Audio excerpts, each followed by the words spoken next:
Gopi Jana Vallabha Girivardhari. Thanks, Didi.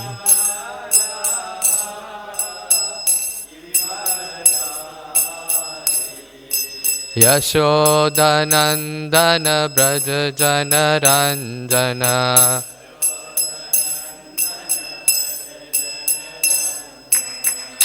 Yamuna Tira Vanachari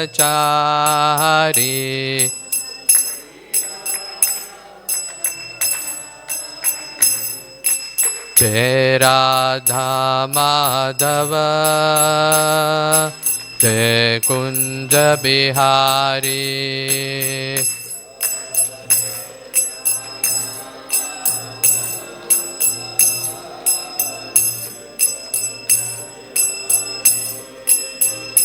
Gopi Jana Vallabha Girivardhari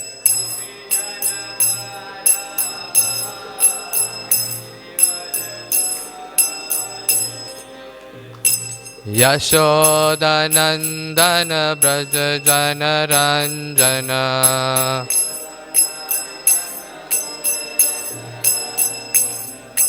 Yamuna Tira Vanachari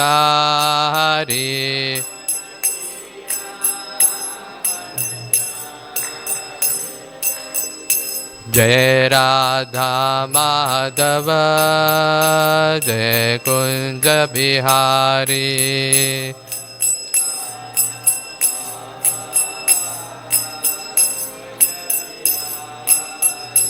Hare Krishna Krishna Krishna Hare Hare Hare Rama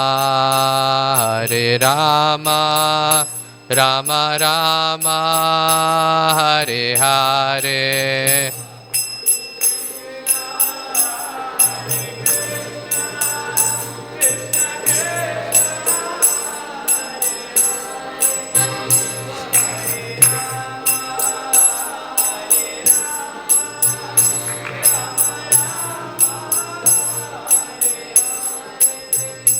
Hare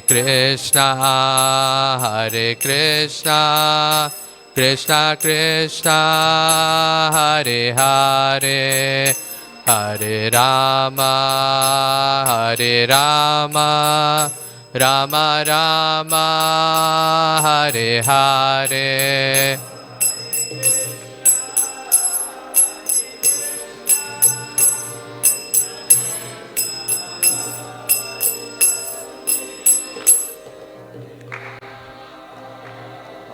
Rama Rama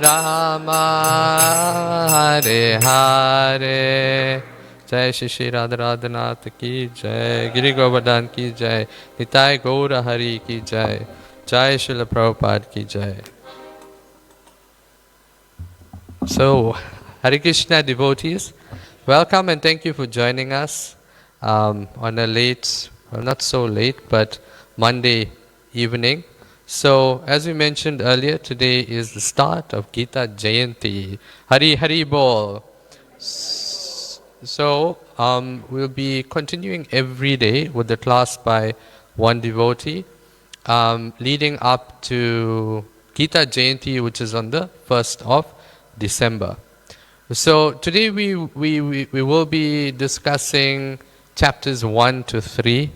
To discuss 3 chapters in 1 hour is not an easy task, but nevertheless, what qualifications do we have to speak on the Bhagavad Gita? The Bhagavad Gita is such an amazing literature. It's the words coming from the lotus lips of Lord Krishna himself. But all we can do is simply repeat what we have learned, simply repeat what Srila Prabhupada has taught us. And therefore, the speaker and the listener learns philosophy, learns about surrender, learns about what Krishna is telling his devotee Arjuna in the Bhagavad Gita. So Let's start off with the invocation mantra. Everyone can repeat after me. Om Namo Bhagavate Vasudevaya. Bhagavate Vasudevaya. Om Namo Bhagavate Vasudevaya.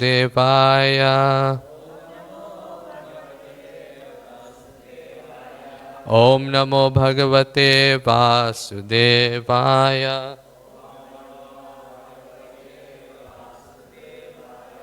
Narayanam Namaskrityam Naram Chaiva Narottamam Devim Saraswatim Vyasam Tato Jayam Utirayet. Hare Krishna, Krishna Krishna, Hare Hare, Hare Rama, Rama Rama, Hare Hare. Om Jnana Timirandasya Jnananjana Salakaya Chakshurun Militam Mena Tasmai Shri Guruve Namaha. Shri Chaitanya Manobhistam Stapitam Mena Bhutale Swayam Rupa Kadamayam Tadati Swapadantikam. He Vandeham Shri Guru Shri Yuta Padakamalam Shri Gurun Vaishnavamscha Shri Rupam Sagrajatam Sahagana Raghunathanvitam Tam Sajivam Sadvaitam Savadutam Parijana Sahitam Krishna Chaitanya Devam Shri Radha Krishna Padan Sahagana Lalita Shri Vishakanvitamscha. He Krishna Karuna Sindhu Dinabandhu Jagatpate Gopisha Gopika Kanta Radha Kanta Namostute Tapta Kanchana Gaurangi Radhe Vrindavaneshwari Vrishabhanu Sute Devi Pranamami Hari Priye Vanchakalpatarubhyascha Kripa Sindhu Bhevacha Patitanam Pavanebhyo Vaishnavebhyo Namo Namaha. Jai Shri Krishna Chaitanya Prabhu Nityananda Shri Advaita Gadadhar Shivasadi Gaura Bhakta Vrinda. Hare Krishna Krishna Krishna Hare Hare, Hare Rama Rama Rama Hare Hare, Hare Krishna Krishna Krishna Hare Hare, Hare Rama Rama Rama Hare Hare. I was born in the darkest ignorance, and my spiritual master opened my eyes with the torch of knowledge. I offer my respectful obeisances unto him. When Srila Rupa Goswami Prabhupada, who has established within this material world the mission to fulfill the desire of Lord Chaitanya, give shelter under his lotus feet. Hare Krishna Krishna Krishna Hare Hare, Hare Rama Rama Rama Hare Hare. So, the Bhagavad Gita is nicely arranged, and before we even approach the first chapter, setting the scene, the preface and the introduction can get so deep into philosophy, and the introduction is absolutely amazing. So when reading the Bhagavad Gita, we should not neglect the introduction, because Srila Prabhupada even wrote the introduction before the translation of this edition of the Bhagavad Gita as it is. So it's very, very, very important to go through the introduction. But Srila Prabhupada also summarized the contents of each chapter, and we'll just read the summarization of the first three chapters from the contents. So chapter 1 is called Observing the Armies on the Battlefield of Kurukshetra. As opposing armies stand poised for battle, Arjuna, the mighty warrior, sees his intimate relatives, teachers and friends in both armies, ready to fight and sacrifice their lives. Overcome by grief and pity, Arjuna fails in strength. His mind becomes bewildered and he gives up his determination to fight. Chapter 2, contents of the Gita summarized. Arjuna submits to Lord Krishna as his disciple. and Krishna begins his teachings to Arjuna by explaining the fundamental distinction between the temporary material body and the eternal spiritual soul. The Lord explains the process of transmigration, the nature of selfless service to the Supreme, and the characteristics of the self-realized person. Chapter 3, Karma Yoga. Everyone must engage in some sort of activity in this material world. But actions can either bind one to this material world or liberate one from it. By acting for the pleasure of the Supreme, without selfish motives, one can be liberated from the law of karma, action and reaction, and attain transcendental knowledge of the Self and the Supreme. Hare Krishna, Krishna Krishna, Hare Hare, Hare Rama, Rama Rama, Hare Hare. So,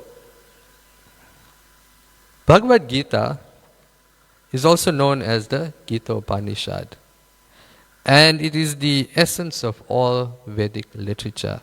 In fact, it is the most important Upanishad. But one may ask themselves, what is the need for another version of the Bhagavad Gita? There are so many versions of the Bhagavad Gita. What need is there for another version of Bhagavad Gita and a Bhagavad Gita that says as it is?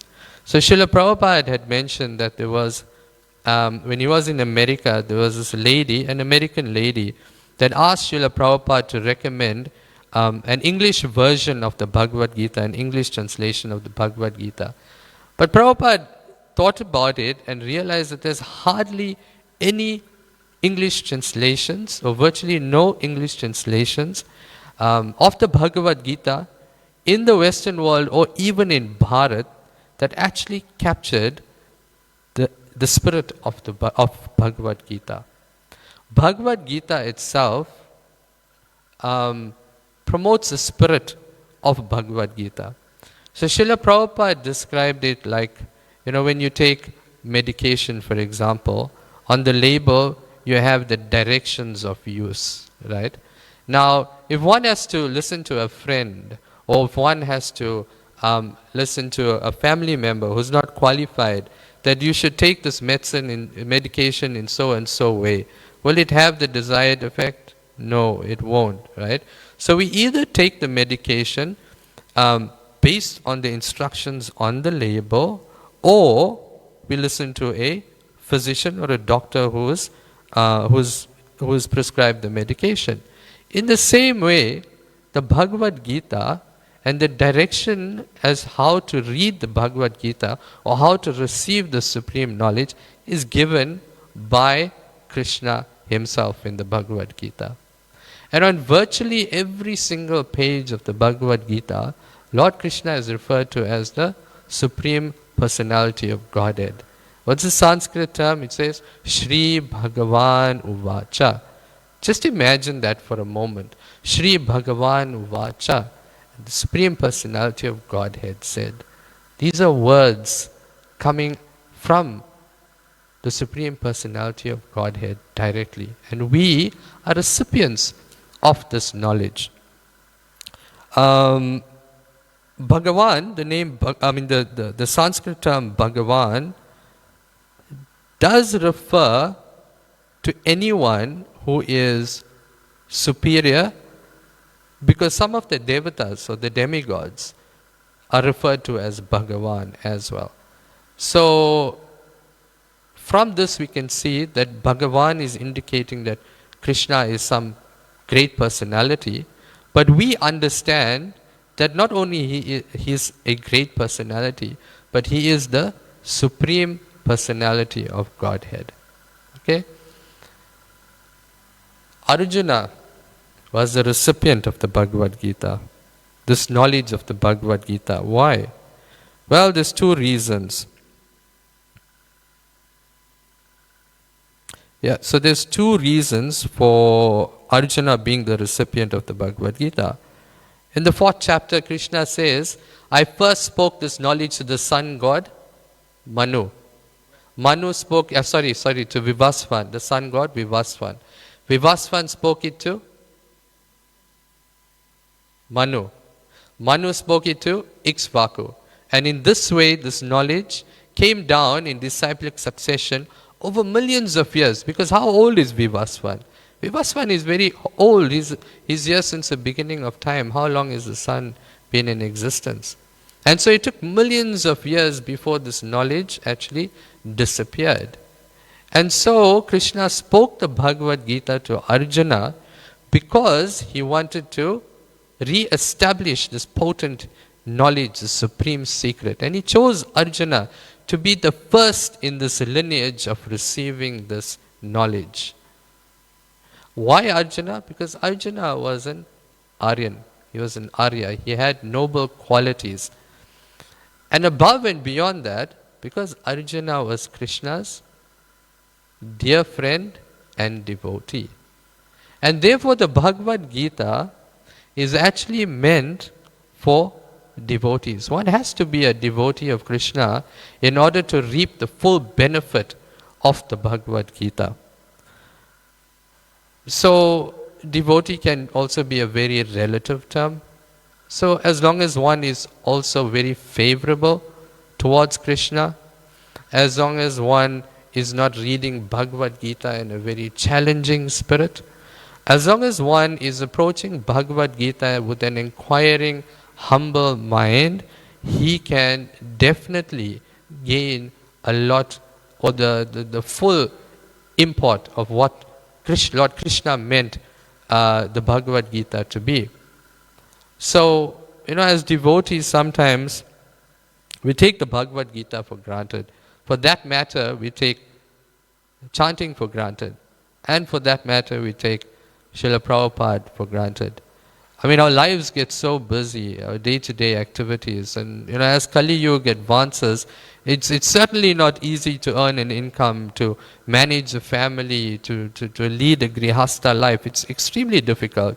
Whether you're a student, whether you are in grihastha, whether you're in vanaprastha, if you're in old age, it's even more difficult because with old age comes disease, isn't it?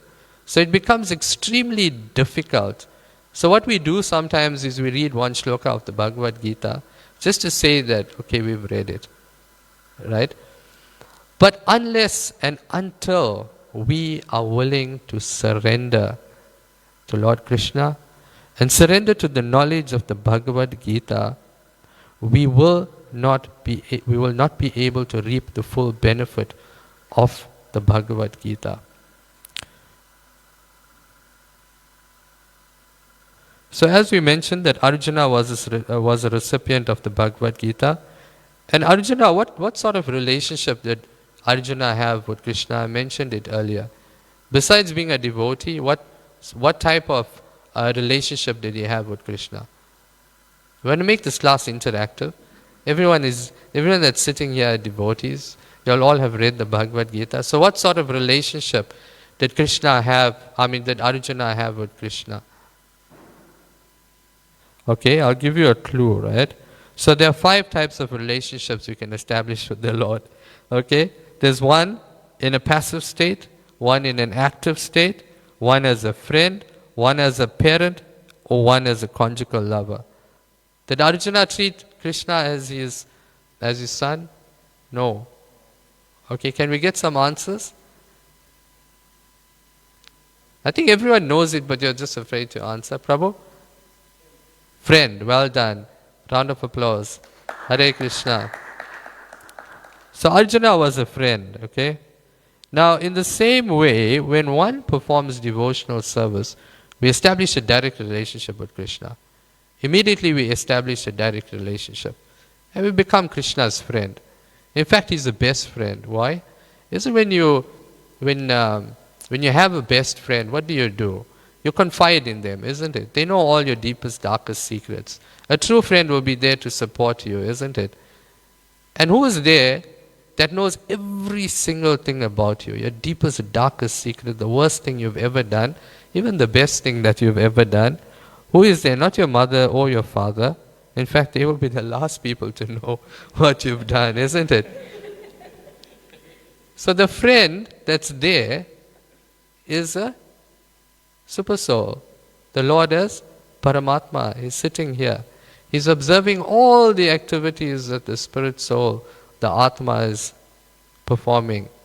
And not only in this lifetime, millions of lifetimes, all the different species that you have been constantly reincarnating into, from every planet in this material world. He is your friend, and He's observing all of these. And therefore, as soon as we establish this direct relationship with Krishna, we immediately make Him our friend. But we have to prepare ourselves to listen to Him. We have to qualify ourselves to hear His message. So that is very, very important. Hearing Krishna's message. You see, when you let's take a corporate environment, for example, right? If let's say you're a lawyer in this law firm and you make partner, right? When you make partner, you become part of this exclusive club, and you become privy to company information that the other employees don't have, isn't it? Isn't it? So in the same way, when one becomes a devotee, he joins this exclusive club. He joins this very exclusive club. And he becomes privy to information directly from Lord Krishna. And what is that information or that knowledge? That is the Bhagavad Gita. Because although this Bhagavad Gita is available to everyone in English, thanks to Srila Prabhupada, not everyone can be a recipient or become a devotee of Lord Krishna. Because the Bhagavad Gita is meant to make you a devotee of Lord Krishna. And if one is already a devotee of Lord Krishna, it is meant to make you a self-realized soul. It's meant to make you completely realized and qualified to enter into the kingdom of God. It makes you qualified to become Brahman realized, Paramatma realized, and Bhagavan realized. So when one becomes a devotee, you get privy to this information from the Bhagavad Gita. Now it's interesting to know that, we were talking about relationships earlier, and that Arjuna had a relationship of friendship with Krishna. It's interesting to know that every single living entity, many times we are very quick to judge, right? Devotee versus non-devotee. This is a very advanced devotee, this is a Kanishta devotee. But Srila Prabhupada in the introduction, he says that every single living entity, trillions of living entities, have a special relationship with Krishna. Even that ant or the elephant, even your worst enemy, even the drunkard opposite your house or your neighbor or whatever the case is, even he has a special relationship with Krishna. It's just that we have all forgotten this relationship with Krishna. As a devotee, what we are doing, we are simply re-establishing this relationship. And when one establishes this relationship, it is called Swarup, right? And by this process of devotional service, one can revive that Swarup, and that stage is called Swarup Siddhi, perfection of one's constitutional position. So Arjuna was a devotee and he was in touch with the Supreme Lord in friendship. Now, it's just like, for example, we have a friend when we were 5 years old in kindergarten, and we're best of friends. We used to do everything together. Okay, maybe 10 years old, right? You're in grade 1 or grade 2, and you also do everything together, but you're lost contact. And now it's 50 years later, so you're like 60 years old, and you meet this friend somewhere, and you recognize each other, immediately hug each other. What happens? Isn't you start remembering that friendship that you had, that love that you all had for each another, the pastimes that you all had with each another? And that is what the Bhagavad Gita is meant to do. It is meant to revive this relationship with Lord Krishna, this lost relationship that we once had with Lord Krishna. So the whole process of the Bhagavad Gita is simply to start remembering. We are not learning. We are simply remembering, learning to remember our relationship with Krishna. And the more we learn about Krishna from the Srimad Bhagavatam, from the Bhagavad Gita, we should develop this kind of consciousness that, my dear Lord, the more I learn about you, the more I realize that I don't know about you. That is the type, and that is being humble. That is the type of mentality that we should develop when we approach the Supreme Lord. Not that, hey, I've done Bhakti Shastri, I've done Bhakti Vaibhav. Now I have this degree and I have that degree. I'm qualified to give class. No. And that happens. We all get infected by that. We learn something new and we think, hey, you know what, I've got this information and maybe other devotees don't know about it. It becomes a source of false ego for ourselves. So we have to be very, very, very, very careful about this. If, as we are developing or advancing in Krishna consciousness, if we do not develop this attitude that, my dear Krishna, the more I learn about you, the more I realize I don't know about you. Because Sheshnag with 1,000 heads is chanting the glories of the Supreme Lord and he is not satisfied. How can we, meager little human beings with these tiny little brains, maybe even memorize 700 shlokas of the Bhagavad Gita and think I'm a great devotee? We can't. That is why this knowledge is called the supreme secret. And when we receive this knowledge, it's not as we would receive material knowledge. And another example would be that this information, as I mentioned, is privy to a devotee, right? And only a devotee with certain qualities can receive this information. Let me give you another example. Suppose you have a college professor, and he's an English. He's a doctorate in English, right? And he takes this PhD physics book and he thinks he can read it. It's written in English, isn't it? And he's a PhD in English. Does it mean that he can understand the physics, PhD physics book? No, it doesn't mean so. One has to be trained in physics in order to be able to read a physics textbook. In the same way, one has to be trained as a devotee to be able to read and receive this knowledge from Krishna. So that is very, very important. This is supreme secret. It's a supreme science. It's like, the president of a country, let's say you become privy to information like this weapon schematics from, I'm just saying, the United States of America, and it's unavailable to anyone else and you feel like, special. But if you don't have the knowledge to read this, what's the point of having that information? So you've got the Bhagavad Gita, you feel special for having it, but if you don't know how to receive this information, then we are not taking the full benefit of the Srimad Bhagavad Gita. My Guru Maharaj, His Holiness Srila Krishna Das Swami, used to always mention that if one cannot become a Govindavala without first becoming a Guruvala. Arjuna accepted Lord Krishna as his Guru and he told Krishna, please instruct me. And he's an ideal example of how to surrender unto the Guru and how to receive instructions from the Guru. And by receiving those instructions from the Guru also empowers you, right? And he empowers you to perform or to carry out that instruction he has given you. He empowers you to do that. And he prepares you and readies you to receive this knowledge from Lord Krishna himself. Guru Maharaj also mentioned, I was just listening to a class. Let me ask you a question, right? Whose body is this? You now, you. Whose body is this? I can only hear the frogs speaking. The frogs are answering, but our devotees are staying silent. And all of them are answering too. Okay? Whose body is this? It's not a trick question. Don't be afraid to answer. Who does this body belong to? Let's put it that way. Okay, Kanaya says his mother. From a material perspective, correct.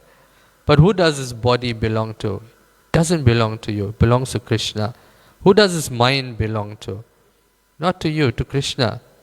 Who does his tongue belong to? Not to you, but to Krishna. But when we leave this class, who does his body, mind and tongue belong to? Immediately this consciousness of I belongs to me. And that's a false ego. False ego means this identity that I am, I exist. Right? But the thing is that the Brahman energy of the Supreme Lord, which transforms into the three modes of material nature, the three modes of material nature manifest the material ingredients. And these material ingredients form the gross body. It forms the subtle body, the mind and the tongue. That energy is Krishna's energy. Somehow or the other, the spirit soul has inhabited this body. It's possessed this inanimate body. And it starts thinking that this is my body. This is my tongue and my mind. And so, when we develop this mentality that this is not mine, this is not my mind, not my body, not my tongue, what do? When we realize that this is Krishna's, it belongs to Krishna, what do we want to do? We want to offer it back to Krishna. So the tongue can only taste prasadam. So the mind can only think about Krishna. And the tongue can only chant the holy names of Krishna. Hare Krishna, Krishna Krishna, Hare Hare. Hare Rama, Rama Rama, Hare Hare. It's a very hard mentality, and even though I am mentioning it, it's even hard for me to imbibe. But this is what the Bhagavad Gita is about. If one doesn't develop the desire to become a sadhu, then as a devotee we are not really advancing. One has to want to become a sadhu after reading Bhagavad Gita. Because only when one becomes a sadhu can he be qualified to go back home, back to Godhead. It's not easy to go back home to Godhead. We've been reincarnating for millions and millions of lifetimes. And in each lifetime we've been developing these desires, and these desires get stored in like some storehouse in the mind, and we carry these desires from lifetime to lifetime, and at any moment these desires can pop up and in our consciousness and deviate us. Even one of the senses can carry away a man's mind or a person's mind. Very, very, very difficult to be Krishna conscious.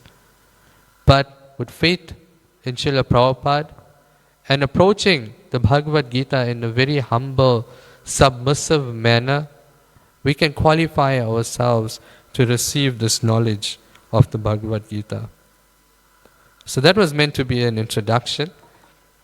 However, we will start reading some of the verses from the Srimad Bhagavad Gita. And I'll leave it to devotees to read the whole of the first chapter.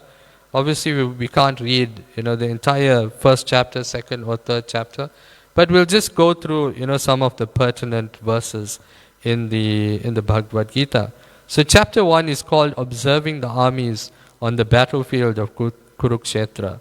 Dhritarashtra uvacha dharma kshetre kurukshetre samaveta yuyutsava mamaka pandavascheva Kim akurvata Sanjaya.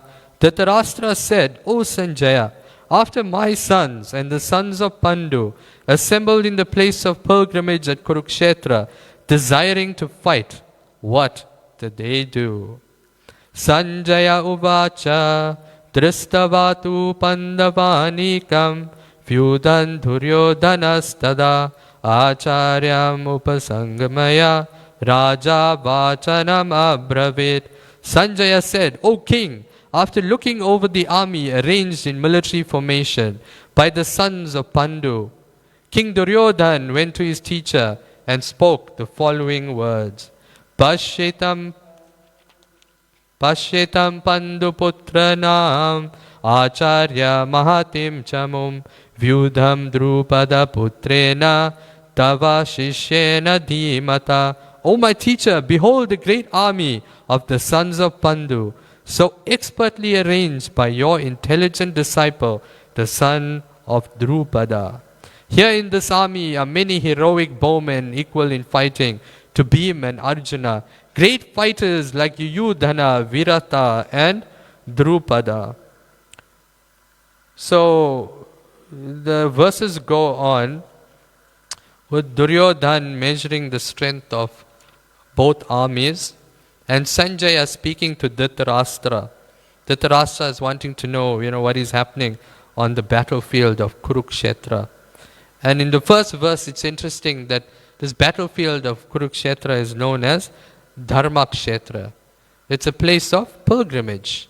The wars of yesteryear, of the Mahabharata times, were fought with, in inverted commas, dignity. There were rules to war, unlike modern day warfare, where children and women and the elderly are all become martyrs in the war.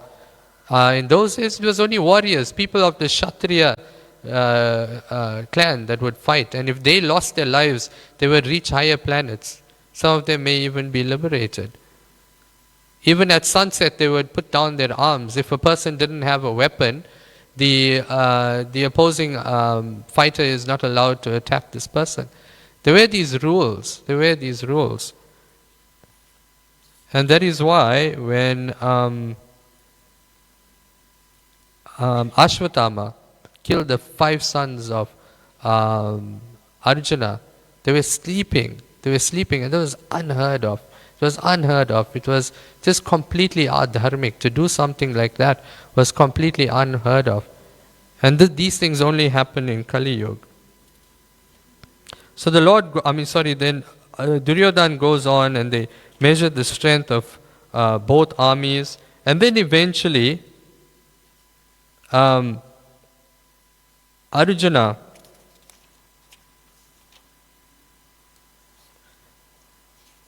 so the first part ends with the Kauravas blowing the conch shells, and the sound of the conch shells, imagine thousands of people blowing these conch shells, was tumultuous, right? And then Arjuna blows his conch shell. And in text 15, the Sanskrit, Panchajanyam Rishikesha Devadatam Dhananjaya Paundram Dadmau Mahasankam Bhima Karma Vrikodhara. Lord Krishna blew his conch shell called the Panchajanya. Arjuna blew his, the Devadatta.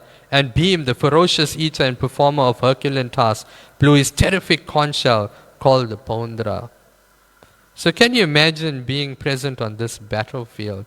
It was a world war. It was thousands, if not millions, of warriors ready to fight each another, and drums and bugles and conch shells blowing. Imagine just one conch shell blowing in the mandir, how loud it sounds. Imagine 1,000 conch shells blowing at once. How fearful and how scary it would be. You have to have literally the heart of a warrior to be in this, to be in that Mahabharata war. But we move on to chapter 2. And basically what happens is that Arjuna asks Krishna to take his chariot in the middle of the army, and he wants to see who was assembled there. Upon seeing the opposing army, what happens? He loses faith. Krishna loses faith, and he puts all these arguments towards Krishna that he can't fight. Sorry, what did I say? Arjuna loses faith.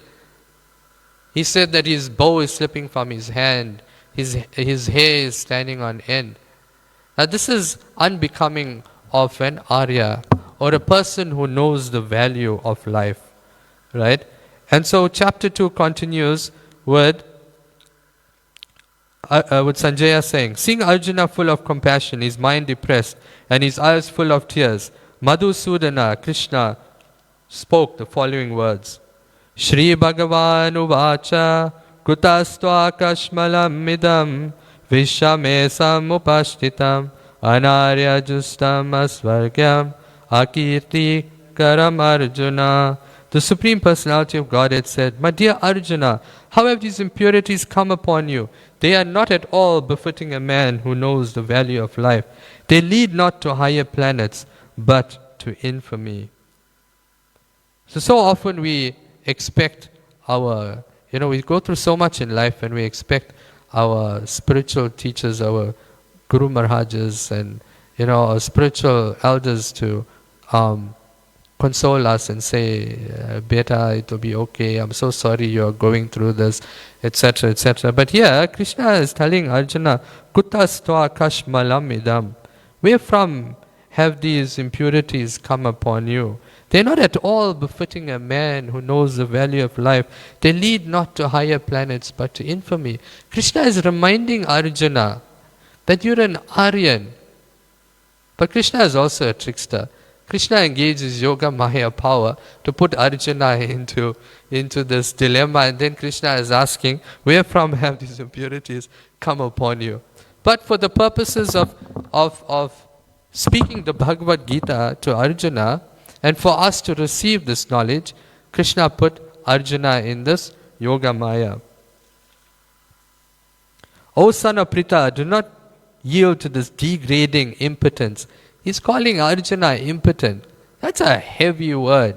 That's a very heavy word to even call a friend. It does not become you. Give up such petty weakness of heart and arise, O chastiser of the enemy. So again, he's encouraging Krishna. He's not just telling him, that, where has this come from? This is un-Arya. This is not of a noble person's quality. He's also motivating Arjuna. He's saying, give up such petty weakness and arise, O chastiser of the enemy. Arjuna said, O killer of enemies, O killer of Madhu, how can I counterattack with arrows in battle men like Bhishma and Drona who are worthy of worship? And so Arjuna is still confused, even though Krishna is speaking to him. And it's the same situation with us. Even though Krishna is speaking to us, we still are not listening to Krishna. And Arjuna goes on and he says it will be better to live in this world by begging than to live at the cost of lives who are of great souls who are my teachers. Nor do we know which is better, conquering them or being conquered by them. And then Arjuna says this, Karpanya doso pahata swabhava prichamitam dharma samudacheta yacheyasya nichitam bruhitan me shishyasteham shadimam tam prapanam. Now I am confused about my duty and have lost all composure because of miserly weakness. In this condition, I am asking you to tell me for certain what is best for me. Now I am your disciple and a soul surrendered unto you. And this is what we need to do. We need to be a soul surrendered unto Krishna.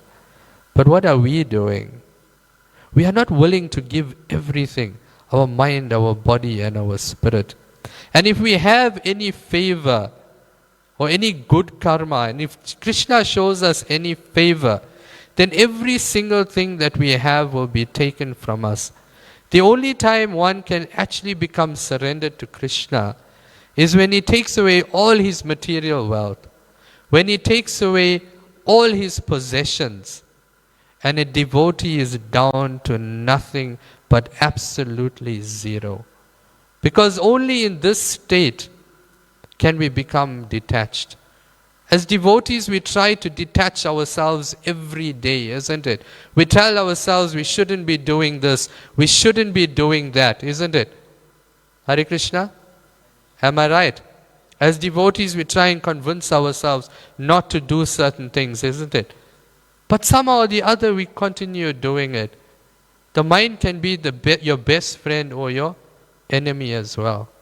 But until and unless we are willing to surrender everything to Lord Krishna, at least mentally surrender and renounce everything, we cannot become proper disciples of Krishna.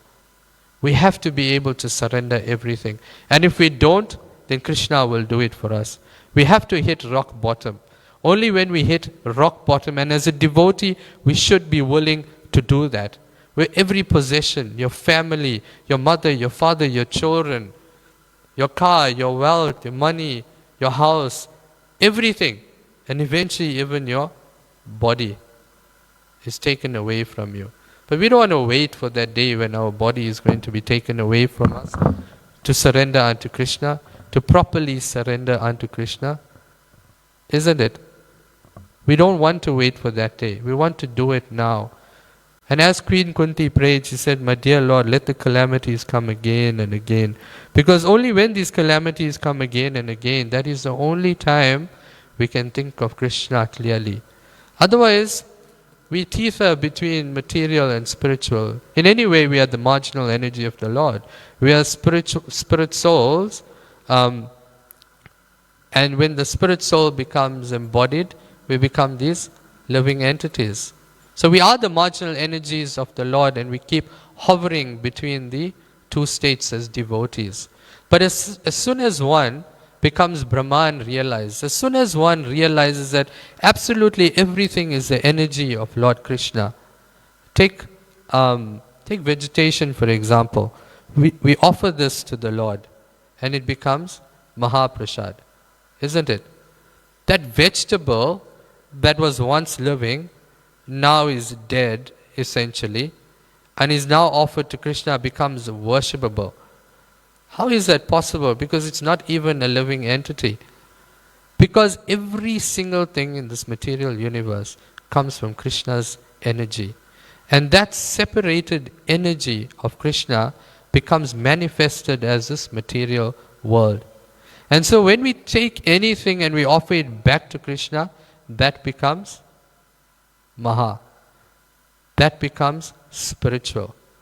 And therefore the deities, when we look at the deities, we think that here's a deity made of stone, and yes, there were some mantras that were performed, etc., and that, you know what, this is a representation of the Supreme Personality of Godhead. It is not a representation of the Supreme Personality of Godhead. It is Krishna Himself. It's just that we don't have the eyes to see it. Because the material energy, that stone, even if the mantras were not performed, the stone is fashioned in the form of Lord Krishna. And that in itself makes that material energy of Krishna concentrated into that spiritual form of Krishna. So Krishna appears in front of us, incarnates in the form of the deity. In the sound incarnation, how does He appear? In the form of the Hare Krishna Maha Mantra. Hare Krishna, Krishna Krishna, Hare Hare. Hare Rama, Rama Rama, Hare Hare. And why is this so significant? And it's interesting that Srila Prabhupada mentioned that the chanting of the Maha Mantra is not a means by which we can go back home to Godhead, but it is the very thing that we achieve when we go back home to Godhead.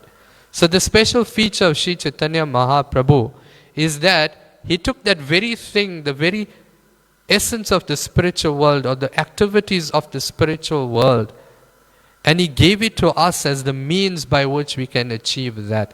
So when we are chanting the Hare Krishna Maha Mantra, right, that continues to be chanted in ecstasy in the spiritual world.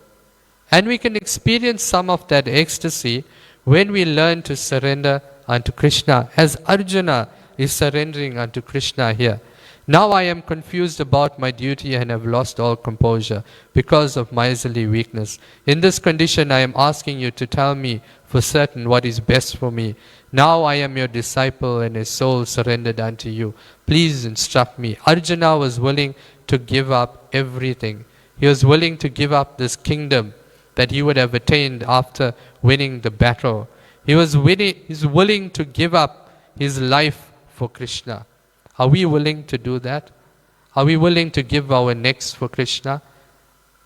Are we willing to give our mind, our tongues, our body to Krishna? We have to become obsessed.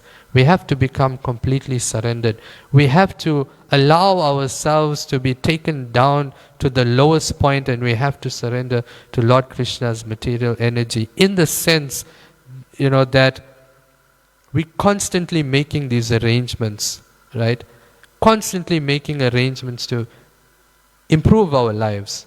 And it's becoming more and more difficult to do that in the age of Kali, with the economics the world economics, with the wars, etc., with the limited resources and Bhumi Mata suffering due to global warming, it's becoming more and more difficult. But still, every time we endeavor to make plans to better our lives materially, that is going against Krishna's plan for us to surrender unto Him. All we have to do is act in a way for our basic sustenance. And whatever wealth we have, use that in the service of Krishna. And be ready to lose that wealth as well. Because Srila Prabhupada said that he thought that he could become a very rich man and use that wealth to preach Krishna consciousness. And he said that he was in charge of this very big factory. And he could have become like Birla. He could have become an extremely, extremely wealthy man, known the world over as an industrialist. But Krishna had other plans. And Krishna took everything away. That was the arrangement. When Krishna shows special mercy upon his devotee, he takes everything away from his devotee. And we should be in readiness for this, and we should prepare ourselves for this, because at this point, when you are at zero and below zero, when you are ready to surrender unto Krishna, then we are able to gain the taste of what the spiritual world might and could be like. And so we've only covered, up to the 7th text of the Srimad Bhagavad Gita. Suffice to say, just to end, that the 3rd chapter is called Karma Yoga, and Krishna speaks to Arjuna about how we should work without attachment to the results, and then how we should work with devotion. Speaks about lust and how lust is the all-devouring enemy of mankind. And finally, I would like to mention that there are techniques and methods on how to help ourselves in the Bhagavad Gita.